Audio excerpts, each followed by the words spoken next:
ఒక్క నిమిషంలో మొత్తం స్టాక్ మార్కెట్లో రెండు ప్రధాన యాక్టివిటీస్ ఉంటాయి. ఒకటి ఇన్వెస్టింగ్, రెండోది ట్రేడింగ్. ముందుగా ఇన్వెస్ట్మెంట్ లో 3 రకాల ఆప్షన్స్ ఉంటాయి. అందులో మొదటిది షేర్స్ కొనుక్కోవడం. ఇందులో మీరు డైరెక్ట్ గా కంపెనీ గురించి అనాలిసిస్ చేసుకొని షేర్స్ ని కొనుక్కోవాలి.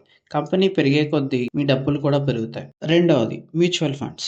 ఇందులో మీ డబ్బుని మీరు ఒక ఫండ్ హౌసెస్ కి ఇస్తారు. ఇక్కడ వాళ్ళు ఫండమెంటల్ అనాలిసిస్ చేసి మీ డబ్బుని మార్కెట్ లో ఇన్వెస్ట్ చేస్తారు. లాభంలో కొంత వాళ్ళు ఉంచుకొని మిగిలింది మీకు ఇస్తారు. Third one ETF. ఇందులో మీరు నేరుగా ఇండెక్స్ ని బై చేస్తారు. Like Nifty 50, bank Nifty, Nifty next 50 ఇట్లా. దేశ జీడిపి ఎలా గ్రో అవుతుందో అదే విధంగా ఇండెక్స్ కూడా గ్రో అవుతుంది. ఇది ఇన్వెస్ట్మెంట్ లో అన్నిటికన్నా సేఫెస్ట్ ఆప్షన్. ఇప్పుడు ట్రేడింగ్ లో కూడా 3 సెగ్మెంట్స్ ఉంటాయి. ఫస్ట్ అది ఈక్విటీ ఇంట్రాడే. ఇక్కడ మీరు 5x వరకు లివరేజ్ ఉంటుంది. అంటే మీ దగ్గర 1,00,000 ఉన్నా సరే 5,00,000కు సరిపడా మీరు ట్రేడింగ్ చేయవచ్చు. లాభం కూడా 5,00,000కు సంబంధించే ఉంటుంది, నష్టం కూడా 5,00,000కు సంబంధించే ఉంటుంది. Second one futures. ఇంట్రాడే అయితే 1 డే మాత్రమే వ్యాలిడిటీ ఉంటుంది. కానీ ఫ్యూచర్స్ లో మీకు 1 మంత్ వరకు వ్యాలిడిటీ ఉంటుంది. సేమ్ ఇంట్రాడేకి వచ్చినట్టే 5x లివరేజ్ ఉంటుంది. Third one options trading. ఇక్కడ 50x నుంచి 100x వరకు లివరేజ్ ఉంటుంది. అంటే చిన్న డబ్బుతో చాలా పెద్ద లాభం తెచ్చుకోవచ్చు.